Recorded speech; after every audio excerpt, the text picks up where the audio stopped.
PP news 24/7 सच्चाई कलम की नोक पर। नमस्कार, आप देख रहे हैं पीपी न्यूज। यहाँ इस वक्त की बड़ी खबर। आजमगढ़ अपने दौरे पर पहुंचे भोजपुरी फिल्म स्टार दिनेश लाल यादव निरहुआ ने आगामी उपचुनाव में अपने प्रत्याशी होने को लेकर संकेत दिए। हालांकि उन्होंने कहा कि यहाँ पर आए हैं कि आखिर आजमगढ़ के लोगों को के मन में क्या चल रहा है यह पता चले। उन्होंने कहा कि आजमगढ़ के लोगों को इस बार तय करना है कि वह जाति के लिए वोट, कि धर्म के लिए वोट देंगे या किसी नेता के लिए देंगे या आजमगढ़ के लिए देंगे। उन्होंने आशा व्यक्त की है कि आजमगढ़ के लोग आजमगढ़ के लिए वोट देने के लिए कमल का बटन दबाएंगे। दिनेश लाल यादव निरहुआ शहर के हीरापट्टी स्थित दर्पण डायग्नोस्टिक सेंटर पर पहुंचे थे। वहां से बातचीत के बाद जनपद का दौरा करते हुए वह बनारस के लिए निकल गए। दिनेश लाल निरहुआ ने अखिलेश यादव को एक बार फिर निशाने पर लिया। कहा कि उन्होंने आजमगढ़ के सांसद की सीट छोड़ दी है और विधानसभा में विपक्ष का नेता बनना पसंद किया है। वहीं आजमगढ़ के लोगों को उन्होंने कहा कि वह किसी का भी इतना मन न बढ़ाएं कि वह अपने आप को निश्चित मान लें कि उसको जीतना है, चाहे वह आजमगढ़ आए या ना आए। इससे आजमगढ़ का नुकसान हुआ है। उन्होंने कहा कि आजमगढ़ और उसका गृह जनपद गाजीपुर हमेशा वर्तमान सरकार के विरोध में चुनाव जिताया है, उन्होंने जिसके चलते वह दोनों जनपद बहुत ही पिछड़े हैं। इस बार आजमगढ़ के लोगों को मौका है कि वह आजमगढ़ के विकास के लिए वोट दें। प्रदेश में भी बीजेपी की सरकार है, केंद्र में भी बीजेपी की सरकार है। दोनों सरकारों के रहने से आजमगढ़ में बीजेपी की सीट जीती तो यहाँ का विकास होगा। वहीं उन्होंने योगी सरकार पर कहा कि वह गरीबों की सरकार है। अखिलेश यादव की टीका टिप्पणी से बीजेपी को ही फायदा मिलेगा, वह अच्छे से काम करेगी। सुनते हैं दिनेश लाल यादव निरहुआ ने क्या कहा। आइए देखिए योगेंद्र प्रजापति की खास रिपोर्ट। चुनाव आ गया है और समय भी बहुत कम है, तो हम लोग तो अपने आजमगढ़ के लिए आए हैं और आजमगढ़ के लोगों को ये सावधान करने के लिए आए हैं कि आप लोगों ने जितना भी निर्णय लिया, जिस इमोशन में लिया, वो सब छोड़ करके और अब लगता है कि एक बार आजमगढ़ को भारतीय जनता पार्टी के साथ जुड़ना चाहिए, आजमगढ़ में कमल खिलाना चाहिए।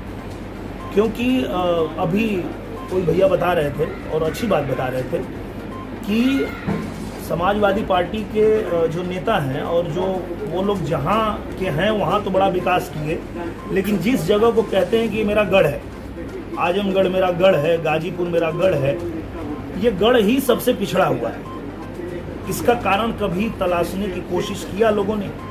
तो मुझे लगता है कि इस बारे में सोचना चाहिए कि ये जो सपा का गढ़ है वो इतना पिछड़ा क्यों, इतना पीछे क्यों। उसका कारण ये है कि जब पूरे प्रदेश में लोगों ने मन बना लिया कि भारतीय जनता पार्टी की सरकार होनी चाहिए, अच्छा काम कर रही है भारतीय जनता पार्टी, देश में भारतीय जनता पार्टी की सरकार है, तो ऐसे में आजमगढ़ को भी ये बात समझनी चाहिए कि हमें भी विकास करना है, हमें भी आगे बढ़ना है, तो हमें भी सरकार के साथ चलना चाहिए। सरकार के विरोध में रह के हम क्या करेंगे। तो पिछली बार आजमगढ़ में जो फैसला लिया था, मैं ही चुनाव लड़ा था यहाँ पे, और जो फैसला लिया था अखिलेश यादव जी को जिताया, उनको सांसद बनाया, संसद भवन पहुँचाया, पर नतीजा क्या निकला? उनका जो भी 3 साल का कार्यकाल रहा, 3 साल या 3.5 साल, जो 3 साल में उन्होंने आजमगढ़ के लिए कुछ भी कुछ किया हो तो बता दीजिए मुझे। तो जब 3 साल में उन्होंने कुछ नहीं किया, रह गया 1.5 साल, तो 1.5 साल भारतीय जनता पार्टी के साथ चल के देखते हैं। तो ये बात आजमगढ़ को समझाने के लिए, बताने के लिए, निवेदन करने के लिए हम लोग यहाँ उपस्थित हैं कि भैया आप लोग हर बार अपने मन से जो आपको मन में अच्छा लगा आपने किया, और इस बार मुझे लगता है न किसी जाति के लिए, न किसी धर्म के लिए, न किसी भरम के लिए, न किसी बड़बड़ के लिए, न किसी भाषण के लिए, अब की बार आप कमल का बटन दबाइए अपने आजमगढ़ के लिए। क्योंकि ये आजमगढ़ के तरक्की का सवाल है, आजमगढ़ के विकास का सवाल है। आज तक आजमगढ़ जो है एक मास्टर प्लान तक नहीं बन पाया आजमगढ़ का। आजमगढ़ के लोग, उनके पास पैसे हैं, उनके पास सब कुछ है, लेकिन वो अपना घर बना नहीं सकते। वो अगर उनको कहीं बनाना है तो नहीं बना सकते, कि कैसे बनाएंगे जब मास्टर प्लान ही नहीं है। तो ये सब चीज़ें क्यों नहीं हो पाई? इस पे अगर काम करना है तो एक बार मुझे लगता है कि हम सबको मिलके ये निर्णय लेना चाहिए कि भारतीय जनता पार्टी की सरकार है तो हमें भारतीय जनता पार्टी के साथ में चलना है।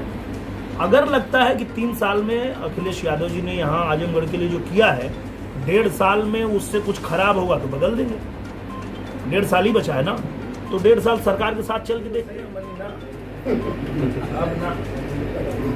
अब चुपचाप चला पब्लिक में,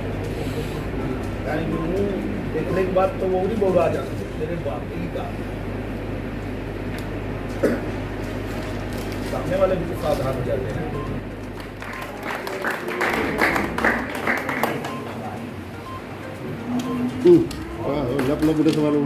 बहुत बहुत बधाई हो। नहीं बन पाए। आज सुभाष पासी जी का जन्मदिन है, जो पूर्व अध्यक्ष अनुसूचित जाति रह चुके हैं। बहुत बहुत ढेर सारी बधाइयाँ आप आजमगढ़ की तरफ से। अब तक हमें 1452 लोगों की डेड बॉडी मुंबई जाके मिली।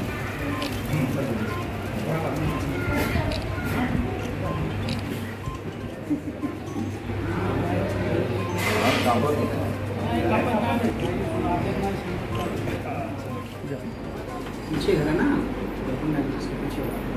पीछे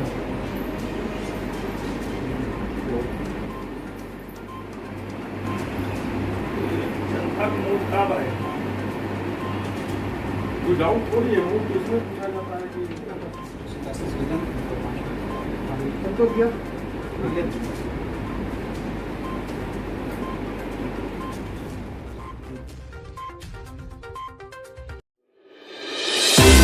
राजनीतिक सामाजिक सरोकार से भरपूर देश प्रदेश की हर छोटी बड़ी खबरों से करेंगे आपको रूबरू।